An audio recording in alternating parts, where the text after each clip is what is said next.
Welcome back my dear students. मैं हूं दानिश खान, स्वागत करता हूं मैं आपके अपने यूट्यूब चैनल डीके इंस्टीट्यूट में। तो माय डियर स्टूडेंट्स, आज हमको पढ़ना है क्लास 10 के एनसीईआरटी में एक्सरसाइज 3.1 है। ये हम लोग ओल्ड एनसीईआरटी पढ़ रहे हैं, इसके बाद हम न्यू एनसीईआरटी भी कवर करेंगे। क्वेश्चन दिया गया है, क्वेश्चन नंबर है आपका 3, ठीक। क्वेश्चन नंबर 3 है, ये 3.1 का। 2 kg सेब और 1 kg अंगूर का मूल किसी दिन 160 रुपए था। एक महीने के बाद 4 kg सेब और 2 kg अंगूर का मूल 300 रुपए हो जाता है। इस स्थिति को बीजगणितीय तथा ग्राफीय रूप में व्यक्त कीजिए, ठीक है। हमने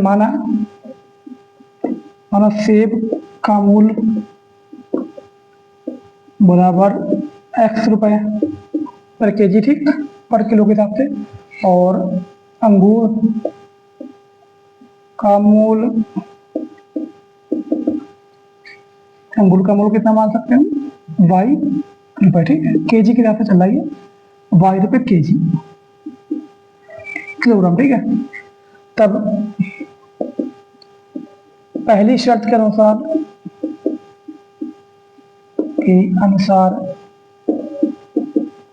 हमसे क्या बोला गया, 2 kg सेब और 1 kg अंगूर, तो 2x प्लस के 1 y बराबर 160 रुपए। बढ़ा डालें, यहाँ पे कोई दिक्कत वाली बात नहीं है। 2x प्लस y बराबर 160 रुपए, इसे हम लोग इक्वेशन नंबर 1 मान लेते हैं।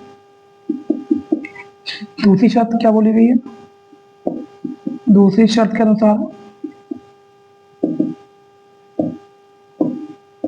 हमसे बोला गया है 4 kg सेब और 2 kg अंगूर, ठीक है।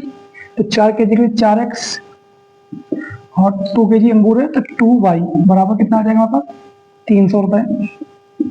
It is called equation number 2 बेटा, ठीक। क्या ये बात समझ आ गई? तो हम इसको क्या ग्राफिक वजह से हमारे आ गई है, तो मैं लिख देते हैं बीजगणितीय रूप में, इसे लिखते हैं बीज गणितीय रूप में।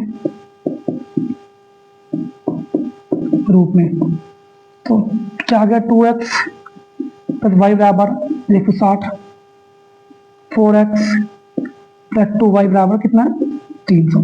ये हमारे क्या आ गया बच्चों, बीज गणितीय रूप, ठीक है। अब हम इसके आगे बढ़ते हैं, ग्राफिक विधि में जाएंगे। हमने माना x बराबर या y बराबर 0 रखेंगे, उसके बाद हम इसको मान को आगे बढ़ाएंगे, ठीक है। हमने माना यहाँ पे समीकरण 1 से 1 क्या हमारे पास, 2x प्लस y बराबर कितना है, 160 है। यहाँ पे हम x या y की वैल्यू निकाल लेंगे, वहां पे x की वैल्यू रख देंगे और y की वैल्यू निकाल लेंगे, या y की रख देंगे, x की वैल्यू निकाल लेंगे। तो हमने क्या किया, यहाँ पे x बराबर 0 रख दिया, x बराबर 0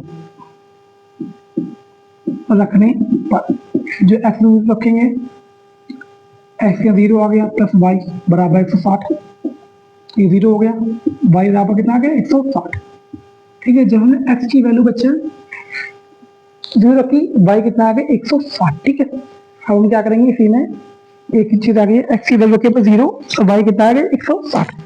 तो यहाँ पे कर लेते हैं हम y का कौन मान रखेंगे, y बराबर 0। तब अगर हम y का मान 0 रखेंगे तो x का मान क्या निकलेगा, यहाँ पे देखते हैं। तो 2x प्लस y बराबर 160, 2x प्लस y की जगह 0 आ गया, बराबर 160, 2x बराबर कितना आ गया, 160, x बराबर 80। यहाँ से काट देंगे, 2 को भाग करेंगे 160 से, तो हमारे पास आ गया, जब हमने x की वैल्यू रखी 0, y आ गया 160, जब y 0 रखा, x का मान आ गया 80। ये बात है हम x y की वैल्यू, ठीक है। ये x ये y, जब बच्चों ने x का मान रखा 0, y कितना है 160, x 0 y 160। उसके बाद हमने क्या किया, जब y 0 रखा, x का मान 80 आया, तो y 0 x 80 आ गया। इसको हमने एक इक्वेशन से कर लिया। अब दूसरी इक्वेशन से करते हैं, समीकरण नंबर 2 से, समीकरण नंबर 2 से, ठीक है। तो 2 के हमारे पास 2 है हमारे पास ये वाला, ठीक है। 4x प्लस 2y बराबर 300, 4x प्लस 2y बराबर 300। अरे यहाँ पे इसको सॉल्व कर सकते हैं, शॉर्ट भी कर सकते हैं, ठीक है।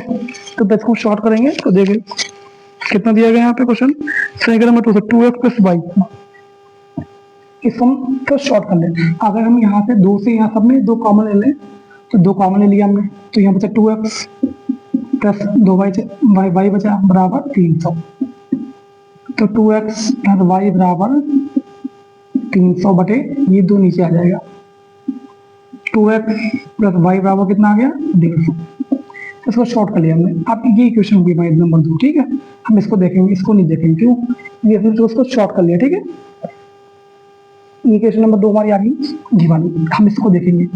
आप यहाँ पे x का मान वो रखें तो y का मान निकाल सकें, या y का मान वो रखें हम x की वैल्यू निकालें, ठीक है। तो हम क्या कर सकते हैं वहाँ पर, अगर x का मान 0 रख दें y का मान 150 हो जाएगा, सिंपल एकदम। यदि x बराबर 0 तब 2x प्लस y बराबर 150, ठीक है। तो 2x के यहाँ 0 आ गया प्लस y बराबर 150, क्लियर है ना, ठीक है। ये हो गया 0, तो y बराबर बच्चों कितना आ गया यहाँ पे 150, ठीक। x की वैल्यू जो हमने रखी 0, तो बच्चों y की कितनी आ गई 150। अब हम अगर y की वैल्यू 0 रख दें